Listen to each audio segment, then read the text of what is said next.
আজকের এই ভিডিওটা বিশেষ করে তাদের জন্যই যারা অন্নপূর্ণা ভান্ডারের আবেদন করেছেন আর প্রতিদিন ভাবছেন আমার আবেদনটা কি গ্রহণ হয়েছে নাকি এখনো যাচাই চলছে। তাহলে এই ভিডিওটি আপনার জন্য খুবই গুরুত্বপূর্ণ, কারণ মাত্র 2 মিনিটের মধ্যেই আমি সহজ ভাষায় পুরো বিষয়টি আপনাদের বুঝিয়ে দেবো। অনেকেই আবেদন করার পর কয়েকদিন অপেক্ষা করেন, তারপর স্ট্যাটাস চেক করতে গিয়ে দেখেন আন্ডার ভেরিফিকেশন বা পেন্ডিং লেখা রয়েছে। এটা দেখে কিন্তু অনেকে চিন্তা করে বসেন আমার আবেদন কি বাতিল হয়ে গেল। আসলে বিষয়টা সবসময় তেমন নয়। আন্ডার ভেরিফিকেশন এই কথাটা সহজ অর্থ হলো আপনার দেওয়া তথ্য এখনও যাচাই করা হচ্ছে, অর্থাৎ সংশ্লিষ্ট দপ্তর আপনার আবেদনপত্র, নথিপত্র এবং তথ্য মিলিয়ে দেখছে।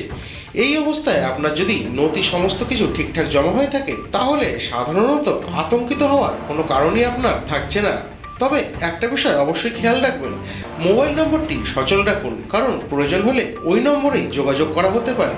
এছাড়া সময় সময় অফিসিয়াল পোর্টালে গিয়ে আবেদন নম্বর দিয়ে স্ট্যাটাস দেখে নিন।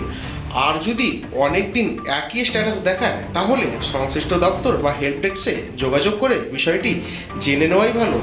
তবে সবচেয়ে গুরুত্বপূর্ণ কথা, সোশ্যাল মিডিয়ায় ছড়িয়ে পড়া যে কোনো খবর বা গুজবে বিশ্বাস করবেন না।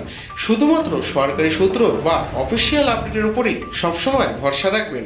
আজকের ভিডিও এই পর্যন্তই। নতুন কোনো আপডেট এলে সবার আগে জানাবে বার্তা 24 ঘন্টা। ভিডিওটি ভালো লাগলে লাইক করুন, শেয়ার করুন এবং বার্তা 24 ঘন্টা চ্যানেলটি সাবস্ক্রাইব করতে ভুলবেন না। ধন্যবাদ।